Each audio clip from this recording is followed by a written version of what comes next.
Hello Sobat Jangkis. Biasanya kalau kita sudah mapan, kita pengen MPV yang mewah gitu ya. Cuma kan rata-rata kan bentuknya seperti roti tawar, kotak gitu ya.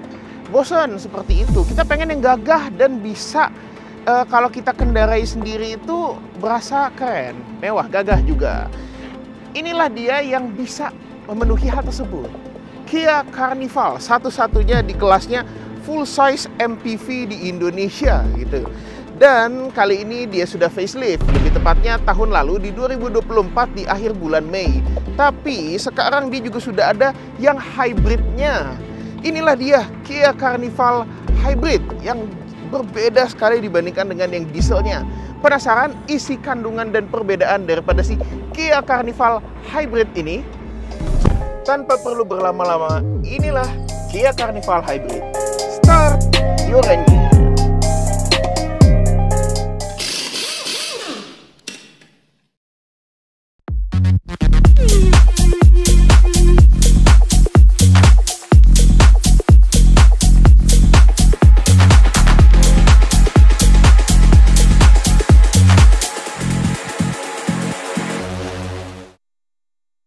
Tentu saja seperti biasa mulai dari belakangnya dahulu ya.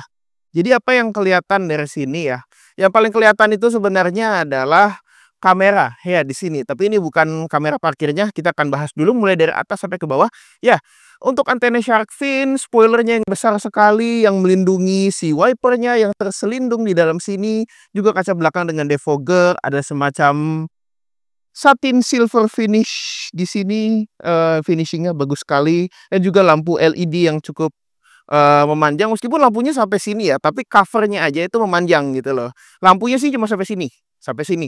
Logo Kia-nya yang dulunya dia tuh nyatu sama cover LED di sebelah sini, itu diturunin ke sini, dan logonya dibikin lebih besar. Logo Carnivalnya di sini, diletakkan di sini, dan ada HEV atau Hybrid Electric Vehicle. Nah, untuk kamera parkir diletakkan di sini. Jadi kalau mungkin kalian penasaran ini kamera apa? Oh, ini kamera untuk spion tengahnya. Jadi spion tengah itu sudah model yang layar, yang model kamera melihat ke belakang. Jadi juga lebih jelas dan lebih jernih gitu loh. Tentu saja di sini sensornya juga cukup komplit. Dan kalau kalian ingat dengan yang versi pre-facelift itu lampu sennya model bohlam dan ada di sebelah kiri, kanan, sebelah sini. Itu dulu, sekarang sudah tidak. Ini sekarang adalah lampu mundurnya karena lampu sennya sudah diletakkan di sini, diletakkan di posisi yang semestinya dan sudah LED. Nah, di sini kita baru punya rear fog light gitu ya. Ini adalah bagian sampingnya, dan bagian sampingnya memang perubahannya tidak begitu signifikan. Tetap sekali lagi kita disadarkan oleh realita kalau mobil ini adalah mobil yang sangat amat besar sekali gitu ya. Panjangnya itu sekitar 5,15 mm ya, hampir 5,2 meter gitu. Kita tetap mendapatkan spoilernya yang cukup unik gitu ya, karena dia di bagian sininya itu cantelannya itu masih manjang lagi ke sini gitu. Jadi ini cukup unik dan fancy. Terus juga bagian silver finish di sebelah sini yang ada kayak macam diamond patternnya itu yang gua lihat itu kayak bagian samping dari kapal pesiar. Dan tentu saja ya dia masih diletakkan di sini untuk railing daripada si pintu gesernya. Jadi memang gak rata sama bagian garis ini, tapi nggak apa-apa. Dia masih kelihatan cukup senada dengan desainnya. Handle-nya tebal sekali, sangat padat dan solid. Hanya ada semacam silver finish di atas, ini nggak ada chrome-chrome-nya juga. Lagi pula di sini ini juga bukan chrome, ini adalah silver finish untuk di side body moldingnya. Ini juga ya beginilah, blind spot monitoring, ada lampu sen LED, black glossy seperti ini mengikuti warna body, dan juga ada kamera di sampingnya. Ini dia beda eksterior samping yang paling signifikan dan paling kelihatan. Velgnya. Velgnya dengan desain yang squarish, boxy, kotak-kotak seperti ini. Ini velgnya 19 inch, bannya menggunakan Continental cross contact dengan ukuran 235/55 R19. Tentu saja kalau rem cakram ada di keempat roda, ABS, EBD itu tidak perlu disebutkan lagi karena sudah pasti ada. Dan kalau untuk ADAS-nya juga sudah komplit seperti sebelumnya. Ya, inilah bagian depannya daripada si Carnival facelift hybrid. Ya, bagian depannya itu berubah sekali. Cupnya kita lihat secara presensi kelihatan lebih tinggi daripada yang sebelumnya. Ini juga kelihatan lebih tegak lagi. Boleh diadu sama SUV. Ini lampunya juga ya dia kelihatan berbeda dibandingkan dengan sebelumnya. Ini juga kelihatan lebih besar lagi. DRL-nya juga besar dan memanjang. Ini juga berperan sebagai lampu sen dan lampu-lampunya juga sudah LED memanjang sampai ke bawah seperti ini. Grillnya juga lebih besar dibandingkan dengan yang sebelumnya. Ini adalah style Tiger Nose ala Kia yang masih dipertahankan heritage-nya hingga zaman sekarang. Ini style Tiger Nose nih masih ada nih. Dan tentu saja turun ke bawah sedikit ada sensor di bawahnya. Tentu juga ada multi millimeter wave radar untuk adaptive cruise karena ADAS-nya sudah komplit dan kita juga mendapatkan kamera stereo yang diletakkan di atas untuk keperluan ADAS. Dan juga ada semacam aksen silver lagi di bawahnya yang bentuknya di sini kayak semacam taring daripada mulut harimau gitu ya. Jadi desain-desain ala harimau di Kia itu masih semakin dipertahankan dan kelihatannya makin membaik gitu ya. Si Carnival ini dia memang dibuat untuk lebih gagah, untuk lebih kelihatan garang gitu ya. Boleh diadu sama SUV seakan-akan seperti itu.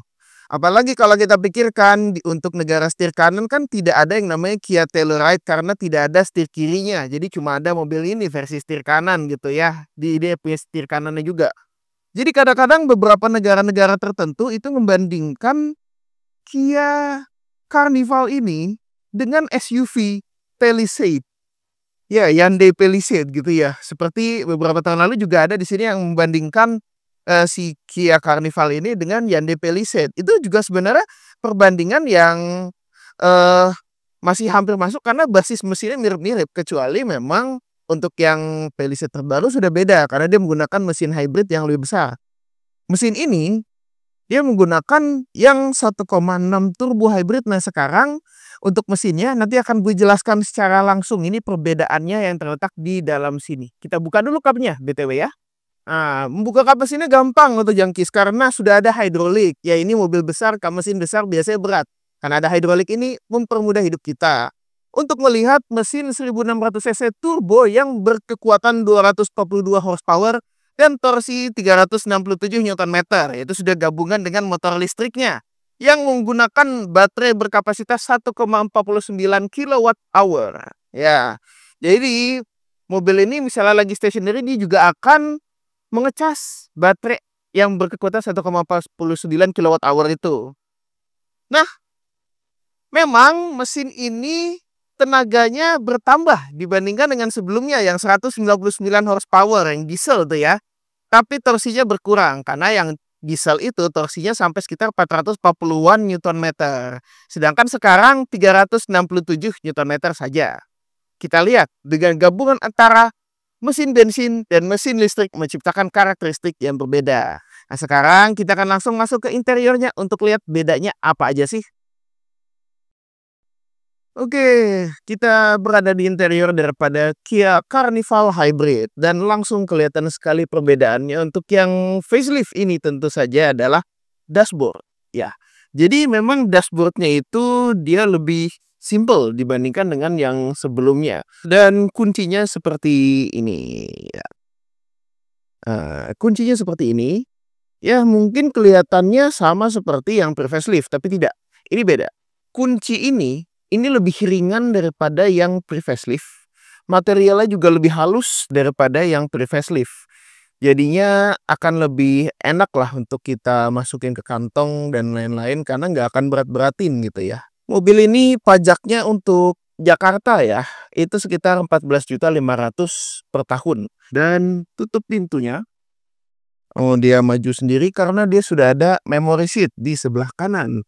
Ada 2 slot BTW. Dan salah satu detail yang unik adalah dia akan menyalakan cooling seat untuk driver gitu. Jadi misalnya kita lagi gerah gitu ya masuk ke dalam mobil itu langsung berasa lega. Pertama menyalakan AC. AC-nya cukup unik karena untuk menyalakan AC-nya adalah kita tekan tombol kapasitif yang ada di sini. Dan untuk mematikannya kita nggak akan nemu tombol off di sini. Kita tekan yang ini. Nah, kita atur dulu posisi mengemudi kita. Setirnya tentu saja sudah bisa tilt dan teleskopik. Manual masih mirip seperti sebelumnya. Ada adaptive cruise dengan lane keeping assist tentu saja, dan juga ada audio control dan juga voice command. Kita juga dapat pedal shifternya untuk transmisinya yang 6 speed otomatis itu. Di depannya langsung ada meter clusternya, ini cukup besar sebetulnya. Tentu saja layar TFT, full TFT semua dari yang sebelumnya. Dan kita bisa pilih dua jenis speedometernya ini, mau dibikin bentuk dial atau dibikin bentuk kayak semacam digital speedometer gitu. Itu ada dua mode yang bisa kita atur daripada si head unitnya. Jadi memang semua kontrolnya terpusat kepada head unit, cuma memang untuk AC masih belum. Soal kendali, ya tuas transmisinya juga sama seperti sebelumnya menggunakan model dial gitu ya, yang dial ini materialnya bagus sekali. Bisa dibikinin ASMR ini. BTW ini juga ada kaca betulan dan juga aluminium yang sangat bagus sekali. Ini kita kalau misalnya mau ke P tinggal pencet, kalau misalnya mau ke R, ke N, ke D tinggal kita putar aja begitu. Nah, detail yang cukup menariknya adalah kalau kita putar ke R, dia tuh kayak ada bergetar gitu, kayak ada dengungan gitu. Jadi kayak ada feedbacknya yang sangat menarik sekali gitu. Nah, kita juga rem parkir elektriknya ada di sini, auto hold dan juga drive mode. Iya, drive mode-nya kita bisa atur di sini untuk mengatur 3 buah drive mode yang ada. Itu nanti akan mengubah tampakan speedometernya. Dia ada sport yang lebih merah, dan tentu saja kalian tahu merah itu apa? Merah itu racing. Dan dari sport kita juga bisa punya smart dan juga ada eco. Nah, kita ke smart saja kalau gitu ya, dengan tampakan yang lebih general dan natural. Di sebelah sini tombol fisik lagi, ini tetap terasa premium karena di silver finishnya itu muterin sebagian seluruh sini. Kita punya cooling seat dan heater seat untuk passenger juga, tombol untuk parking sensor dan juga untuk parking kamera. Tentu saja kalau kita tekan, citra daripada parking kameranya akan nampak di sini gitu ya. Nah, kita bisa lihat ya. Bahkan dia juga punya 3D view. Walaupun memang 3D view ini warna mobilnya silver ya, tapi mobil ini warnanya hitam. Tapi ya sudahlah, itu yang penting adalah fungsinya. Kita juga bisa ngelihat semacam bird eye view dari belakang dan dari depan gitu. Jadi ini akan permudah kita. Citra 360-nya juga cukup bagus. Lanjut ke bagian atas ya, kita punya sunroof di bagian atas ini yang bisa kita buka tentu saja. Jadi bukan cuma tilt doang, sunroof depannya itu bisa kita buka dan digeser. Tapi ya ini memang sunroof, dia ngegesernya keluar, bukan ke dalam. Dan tentu saja untuk buka tutupnya semuanya sudah otomatis. Sun visor depan itu sudah ada cermin dan lampu yang bisa dinyala matiin otomatis. Jadi kalau misalnya kita tutup cerminnya juga, ini masih bisa kita fungsikan gitu. Nah, tapi kita juga tetap dapat lampu di sebelah sini nih. Lampu baca yang menggunakan LED. Untuk cermin belakang yang sudah dilengkapi juga dengan layar untuk kamera di belakang. Makanya kan kok di belakang kameranya ada 2, di spoilernya juga ada gitu. Tapi kalau misalnya kalian males dengan yang seperti ini, itu bisa dimatikan dan menjadi cermin manual seperti ini gitu. Tapi kalau kalian ingin bernuansa ala-ala teknologi ya gitu ya, kita nyalain lagi juga bisa. Ini material yang bagus ya, dengan motif jahitan, material lembut, kulit setir juga bagus. Ini juga joknya adalah kulit asli gitu ya. Kalau kita tekan perforated ini, bahkan di bagian yang non perforatednya ini juga kulit asli. Ini masih kulit asli, ini masih kulit asli, ini juga masih kulit asli. Selanjutnya door trimnya. Tentu saja untuk di bagian door trim di kanan kiri semuanya sama menggunakan material yang lembut untuk bagian atasnya. Dan kita juga mendapatkan semacam panel piano yang cukup besar, tapi di tengah-tengahnya itu ada ambient lighting. Nah, berbeda dari yang pre-facelift, ambient lightingnya itu kan kalau pre-facelift modelnya kayak ada gambar ombak gitu. Tapi kalau sekarang dia dibikin jadi kayak titik-titik yang kalau misalnya malam-malam itu akan menyala sesuai dengan warna ambient light-nya. Handle pintunya cukup besar, wajar ini juga mobil yang besar. Sedikit ke bawah lagi dilapis juga oleh material kulit asli dan di bagian pegangannya. Ya, ini plastiknya cukup halus nih untuk dipegang. Kita juga dapat tombol untuk jendela yang semuanya sudah otomatis dan juga ada tombol untuk mengunci seluruh pintu. Jadi ini central lock sebetulnya ya. Untuk passenger juga sudah ada gitu. Di bawahnya lagi kita mendapatkan speakernya yang juga sudah Bose. Ya, dia sudah dilengkapi dengan speaker Bose. Turun ke bawah ini ada semacam botol holder. Tidak bisa digunakan untuk gelas, tapi ini cukup lebar. Kalian kalau mau naruh sekitar lebih dari 5 buah ponsel di sini bisa gitu ya. Tentu saja airbag-nya komplit dari airbag depan, airbag samping, airbag pilar, itu tentu saja ada. Si glove box tengah ini nih panjang banget ini. Yang kalau kita buka juga ini tempat penyimpanannya cukup dalam ya sebetulnya. Dan berlanjut ke bagian bawah sini sedikit, kita juga punya wireless charging dan, sekumpulan tempat-tempat untuk mengecas ya. Kita punya USB Type C yang bisa untuk sambung ke head unit dan juga untuk ngecas, itu yang sebelah sini. USB Type C yang di sini hanya bisa buat ngecas aja. Lalu juga ada indikator untuk key wireless charging untuk yang ada di sini. Dan di sini ada slot 12 volt 180 watt yang kalau kita tekan dia akan memunculkan diri. Ambient lightingnya memanjang di bagian dashboard dan di bawah sini glove box sudah soft opening pastinya. Dengan materialnya memang bukan material lembut, di sini juga bukan bludru, tapi nggak masalah. Untuk fitur-fitur itu hampir semuanya masih bisa dikendalikan daripada si head unit ini. Peta, kita juga punya peta in-house. Untuk hybrid, ini yang membedakan daripada line up lainnya. Untuk idle mode-nya, untuk meter baterainya udah berapa persen gitu ya, walaupun tidak ditunjukkan presentasinya, tapi baterainya pada saat ini jumlahnya segini. Ini ada untuk indikator semuanya, untuk pemakaian bahan bakarnya doang atau pemakaian elektrik motornya saja. Nah, kita juga untuk radio, media, phone projection, eee, nyambungin ke ponsel, sampai ke kiblat, setup, dan buku manual semua ada di sini. Dan untuk setup-nya juga cukup komplit. Karena untuk dari yang kendaraan, untuk eco vehicle, untuk smart regeneration kita bisa atur. Head up display, yes dia sudah ada head up display yang juga sudah cukup bagus, jernih, dan yang ditampilkan cukup banyak.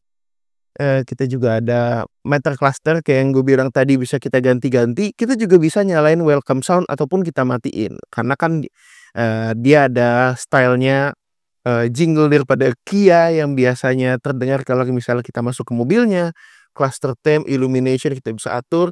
Climate control-nya walaupun memang pengaturan AC-nya tidak seluruhnya diatur di sini, tapi untuk beberapa fitur AC itu masih bisa kita atur di sini. Nah, untuk seat position change alert dan seating easy access kita juga bisa atur di sebelah sini gitu. Dan juga untuk connection, tema, lalu juga untuk sound kita juga bisa atur di sebelah sini, positioningnya kita bisa atur juga gitu ya. Jadi ini juga sudah cukup bagus. Nah, ini juga untuk displaynya dan juga untuk setting daripada kameranya. Jadi semuanya juga sudah cukup komplit diletakkan di head unit ini. MPV sliding door tentu saja masuknya seperti ini. Dan untuk masuk ke belakang aksesnya cukup banyak sebetulnya. Ada tombol di bagian kanan daripada driver, lalu juga kita punya tombol yang ada di kunci, tapi juga kita juga bisa memanfaatkan yang ada di handle, baik mencet tombolnya ataupun menarik handle-nya. Dan sekarang kita langsung masuk aja ke dalam kabinnya. Oh, sedikit catatan untuk yang si versi hybrid ini tersedianya hanya dalam bentuk 3 baris. Ya, 3 baris dan joknya dibikin captain seat seperti ini. Karena kalau misalnya yang diesel itu masih tersedia dengan varian 4 baris. Nah, kita duduk di sini, legroom-nya ini sudah disesuaikan ya dengan seat driver sesuai dengan posisi gue tadi. Dan ya masih ada sisa legroom seperti ini kalau nggak kita atur-atur. Cuma jok ini masih bisa kita mundurin lagi gitu. Sehingga ini bisa lebih luas lagi. Kita juga punya pengaturan joknya nggak cuma bisa di maju mundurkan, tapi juga kita bisa slide ke kiri dan ke kanan. Jadi kita juga bisa lebih dekat dengan yang ada di sebelah samping kita. Jadi lebih mesra begitu ya. Tapi kalau misalnya lagi musuhan kita bisa menghindar ataupun mau memberikan jalan bagi orang yang ada di belakang, dengan tunnel ini kita juga bisa geser. Jadi bisa gitu. Ini kayak yang bisa kita lihat di sebelah sini pengaturannya ditarik secara manual. Pengaturan joknya ada di sebelah sini ya, ada di sebelah sini ya. Jadi kita juga punya fitur-fiturnya untuk pengaturannya mulai dari rebahnya, lalu juga untuk senderan kakinya yang bisa kita atur gitu ya. Jadi, ada ottoman-nya gitu yang juga sudah secara elektrik gitu di sini. Dan ottoman-nya itu bisa kita maju mundurin. Jadi nggak cuma ini doang, nggak cuma dinaik turunin, tapi dia juga bisa dimaju mundurin si ottoman-nya. Jadi ini 4-way si ottoman-nya itu sendiri. Jadi pengaturannya juga cukup komplit gitu loh. Kita juga bisa naikin joknya supaya joknya itu lebih mudah gitu. Dan kita juga punya zero gravity seat. Ini yang menarik gitu. Jadi memang dia akan mengaturkan posisi jok kita itu ke posisi yang lebih relax. Dan jok ini juga punya pengaturan untuk cooling dan heating yang jadinya cukup komplit, yang tombolnya terletak di bagian pintu yang ada di sebelah daripada tombol power window yang sudah auto. Dan juga ada gray-nya untuk privacy, dan ini cukup gelap ya. Nah, kita juga mendapatkan pengaturan AC untuk baris belakang. Jadi kita bisa atur fan-nya bahkan auto. Jadi memang mobil ini triple zone. 2 di depan dan 1 di belakang. Jadi ini memang benar-benar mantap gitu loh. Ventilasi juga sudah ada untuk setiap baris, lampu belakang sudah LED, dan juga untuk membuka sunroof sedikit ke bawah sini kita juga punya colokan USB Type-C yang bisa digunakan untuk ngecas orang yang duduk di captain seat sebelah sini. Tapi kalau kalian misalnya punya charger mobil yang biasa, kita masih punya slot 12 voltnya juga di sebelah sini. Dan kalau pun kalian bawa minuman, ada cup holdernya di sini. Yang duduk di sebelah sini, kalau misalnya jok depan kosong, itu kita punya tombol di depannya untuk ngatur supaya jok depan bisa kita majuin. Seat back pocket juga sudah tersedia di sebelah sini, dan dia modelnya double, ada yang model jaring dan juga model terselindung seperti ini. Di sini juga karpetnya cukup bagus, dan di sebelah sini kita dapat tempat penyimpanan yang bisa dipakai untuk naruh pulpen. Nah, untuk armrestnya sendiri dia modelnya yang model adjustable, tapi bukan yang bisa stay di satu tempat, dia hanya stay udah begini aja, kurang lebih seperti itu. Terus ketiga, Kia Carnival untuk mobil yang sebesar ini, masuk ke belakang sini juga gampang. Mau ngelipet jok ini ada tuasnya juga, dan juga kalau mau lewat tunnel di tengahnya juga masih memungkinkan, asalkan joknya nggak lagi didempetin gitu ya. Nah, kita juga bisa atur si headrest supaya kita duduk lebih nyaman. Dan ternyata jok ini juga bisa kita lebih rebahin lagi supaya lebih rileks. Oh, ini enak sih untuk perjalanan jauh, ini cukup enak. Untuk ukuran orang dewasa, gua yang tingginya 181 cm, ini proper 7 seater. Iya, kenapa proper 7 seater? Karena orang pun masih bisa duduk di sini sebenarnya. Jadi mobil ini bukan hanya sekadar 6 seater. Ya cuma mungkin orang yang lebih kecil lah ya ukurannya. Kita juga tetap dapat colokan Type-C di kiri dan di kanan. Jadi bisa ngecas. Juga ada privacy tray di sebelah sini untuk jendela yang kecil ini tetap dapat. Jadi privacy tetap terjaga. Oh, benar-benar dibikin buat artis K-pop kayaknya. Nah, kita juga bisa tutup ini. Kita dapat speaker di sini, airbag pilar masih berlanjut, dan juga lampu belakang yang bisa kita nyala matikan. Yang ada di kiri dan di kanan juga ventilasi AC. Memang nggak ada seat back pocket di sini, tapi ya sudahlah, itu nggak masalah. Kita masih dapat cup holder 2 buah di kiri dan di kanan, jadi ada 4, dan juga ada tempat coakan yang sepertinya bisa digunakan untuk menyimpan ponsel yang lagi dicas di sini gitu ya. Atau kita juga bisa menyimpan barang lagi di sebelah sini gitu. Jadi cukup mempermudah hidup bahkan bagi yang duduk di belakang. Walaupun memang di sini belum ada armrest yang bisa dibuka ya, tapi ya udah nggak apa-apa. Ngebuka bagasinya cukup gampang, tinggal pencet, atau bisa dari remote, atau bisa dari sensor. Kita nggak deketin bagasinya, nanti dia akan ngebuka sendiri. Cuma biar gampang ya udah begini aja, nggak masalah. Sekarang di bagian dalam bagasinya itu ada space penyimpanan yang ke bawah dalam banget. Dan dia sudah kita pastikan tidak ada ban serep, karena di sebelah sana juga ada baterai untuk hybrid. Jadi ini besar sekali, sampai-sampai gua bisa masuk dengan sangat mudah sekali ke dalam sini dan duduk sila. Makanya kayak beberapa orang bilang ini mobil seperti punya bathtub gitu loh, karena ini benar-benar besar sekali, ini hebat gitu loh. Nah, untuk melipatnya gampang. Cukup Satu tangan saja sudah bisa melipat jok ini dengan rata lantai. Yes, betul sekali. Ini juga gampang, cukup kalau misalnya kita lagi teleponan atau apa, kita masih bisa ngelipet jok ini rata lantai. Tiba-tiba ada orang mau ikut. Nah, gimana tuh? Gampang. Buka lagi hanya dengan satu tangan saja. Jadi ini benar-benar sangat mempermudah sekali. Untuk menutup bagasinya, ini juga cukup mudah. Kita bisa cukup tinggalkan saja mobilnya, nanti dia akan nutup sendiri karena dia juga ada sensornya yang mendeteksi kunci gua.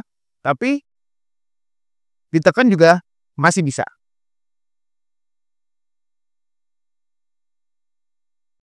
Yes, atau jangkis kita sudah berada di balik kemudi daripada Kia Carnival Hybrid. Ya, betul sekali. Jadi apa sih yang pertama kali kita rasain daripada si Kia Carnival Hybrid ini? Ya, awal-awal itu EV mode-nya langsung terasa sekali gitu. Tapi setelah EV mode-nya sudah keluar, langsung mesin bensinnya juga mengambil alih gitu. Ya powertrain-nya ya adalah 1,6 turbo mesinnya ya dengan hybrid gitu. 1,6 turbo hybrid. Kalau misalnya kita lihat outputnya itu kalau dikombinasikan itu bisa sekitar 224 horsepower dan torsi 350 Nm ya. Powernya lebih besar daripada yang diesel. Cuma untuk torsi iya memang berkurang daripada yang diesel ya. Kalau kita lihat spek yang diesel ya, itu sekitar 199 horsepower dan torsinya 401 Nm.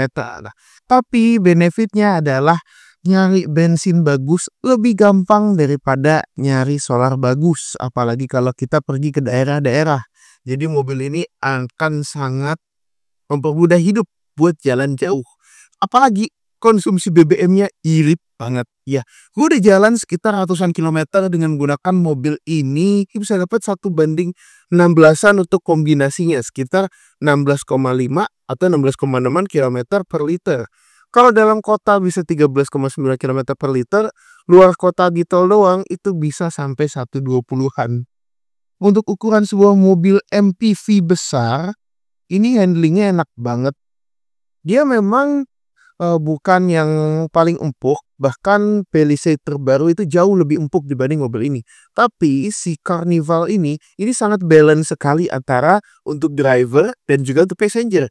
Karena untuk handlingnya enak, tapi juga untuk penumpang itu kita juga nggak ngerasa keras gitu loh. Respon setirnya sangat bagus sekali untuk ukuran sebuah MPV besar.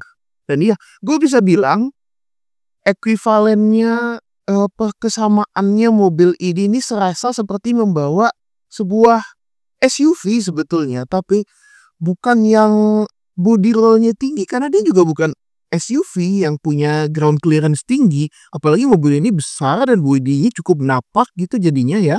Jadi dia akan sangat menyenangkan untuk dibawa touring keluar kota gitu ya. Ini benar-benar kalau misalnya kita bisa bawa keluar kota yang jauh, ini akan sangat asik sekali sih. Mobil ini yang gue suka juga adalah ADAS-nya komplit pastinya, sama seperti sebelumnya.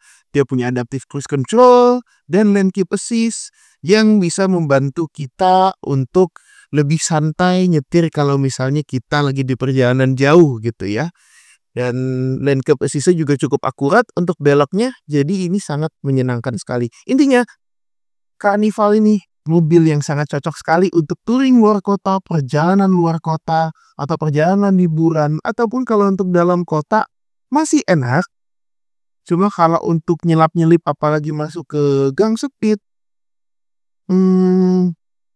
ya ini mungkin bukan mobil yang cocok gitu ya. Mungkin Anda akan cari city car kali ya. Tapi kalau mungkin Anda butuh yang tadi gue sebutin ya, ya mobil ini punya banyak sekali kelebihan, tapi namanya buatan manusia tidak lepas dari kekurangan. Dan ini adalah 3 hal annoying yang kami temukan daripada Kia Carnival Hybrid. Ya, jadi dia punya captain seat seperti ini. Kita bisa lihat juga dia punya armrest, tapi sayang sekali armrest ini cuma punya 1 step doang. Jadi nggak bisa dibikin multi step untuk locationnya gitu. Misalnya kita lagi ngerebahin jok gitu, itu nggak bisa gitu loh. Misalnya kita pengennya begini, nggak, udah begitu doang. Jadi bagi beberapa postur tertentu mungkin ini akan annoying gitu. Yang kedua masih di jok captain seatnya ini. Switch electric seatnya ada di tengah-tengah sini. Ya, jadi lokasinya memang tidak begitu lazim. Untuk yang zero gravity seat masih nggak masalah ditaruh di sini. Tapi kalau untuk electric seat penuhnya di sini, ini agak kurang lazim karena kita biasanya mikirinnya akan ada di sebelah kirinya atau di sebelah kanannya. Karena masih ada space yang tersisa di samping dari tuas manual itu untuk tuas elektrik gitu loh. Jadi kalau di sini ya, kalau misalnya lagi naruh barang atau apa bakal agak keganggu juga, dan kadang-kadang kita nyari-nyari di sini bingung kemana. Oh, di sini gitu. Jadi mungkin akan agak bingung juga, perlu pembiasaan. 3. Warna interior. Ya, kalau di Carnival pre-facelift kita bisa pilih 2 warna interior. Mau yang joknya hitam tapi basis warnanya putih, atau basis warna interior hitam tapi joknya coklat. Kalau sekarang kita hanya bisa memilih warna interior yang coklat tua seperti ini, dan clearnya coklat muda agak keabu-abuan begini. Ya, jadi cuma bisa satu warna begini doang gitu. Dan kita juga belum ada info lagi terkait kalau misalnya bisa pilih warna atau bagaimana gitu ya. Tapi ya coba bisa milih warna interior. Walaupun ada beberapa kekurangan, tapi kelebihan mobil ini masih banyak. Ini adalah 3 hal yang interesting daripada Kia Carnival Hybrid Facelift. Ya, karena bagian depan dashboardnya berubah, jadi simplifikasi tombol juga terjadi. Kita di sini melihat ada sebuah tombol touch capacitive yang fungsinya untuk ngatur AC. Nah, di mana tombol-tombol yang lainnya itu sebetulnya ada di sini. Kita cukup atur di sini. Nah, malah jadi home, map, search, track, media, setup semuanya ada di sini. Bahkan puter-puteran ini juga berubah fungsi gitu. Untuk file, untuk volume itu berubah. Padahal ini tadinya adalah putaran untuk temperatur AC. Jadi bisa jadi temperatur, bisa jadi tempat volume sekaligus. Carnival adalah satu-satunya di kelasnya dan juga satu-satunya mobil di Indonesia saat ini kalau gue nggak salah yang sunroof belakang ini bisa dibuka dan sunroof depannya juga bisa dibuka. Jadi dua-dua sunroof ini semuanya bisa dibuka. Bukan cuma ini kacamata depannya bisa dibuka, atau misalnya di sini bisa dibuka, di depannya cuma tilt manual atau tilt elektrik doang. Ini dua-duanya bisa dibuka elektrik full. Indikator untuk si parking sensornya ya. Jadi kalau misalnya kita berjalan dan nyalain di kameranya, itu si parking sensornya itu kan akan mendeteksi siapa yang lagi ada di dekatnya atau lagi parkir. Misalnya si bike yang satu ini itu mendeteksi ada kayak garis hijau gini. Kalau semakin kita mendekat, itu dia bisa bergeol-geol tuh, mengikuti kontur daripada benda yang ada di dekatnya. Dan semakin kita dekat, itu dia juga bisa ada gradasi warnanya gitu. Ini yang agak dekat warna hijau, semakin dekat warnanya oranye, dan kalau makin dekat lagi itu warnanya akan jadi agak kemerahan dan menjadi merah gitu. Tapi kalau kita menghindar itu nanti bentuknya akan berubah ya. Jadi kayak ada uletnya gitu. Jadi hijau dan menghilang. Ya, jadi indikatornya itu cukup akurat dan akan mempermudah kita manuver untuk mobil yang memang besarnya segede Alaihin begini. Ini akan sangat mempermudah hidup.